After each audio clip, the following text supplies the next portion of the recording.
Pampabuenas.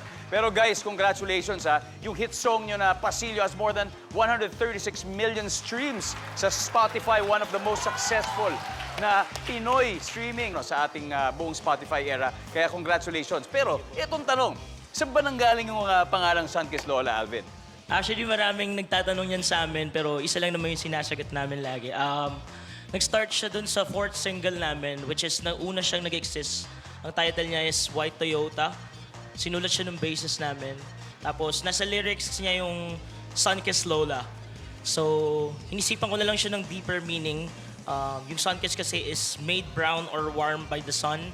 And yung Lola sa Spanish is short for Dolores, which means sorrow or kalungkutan. Kaya pag pinagsama mo siya, Sunkiss sorrow or naaninagan na kalungkutan.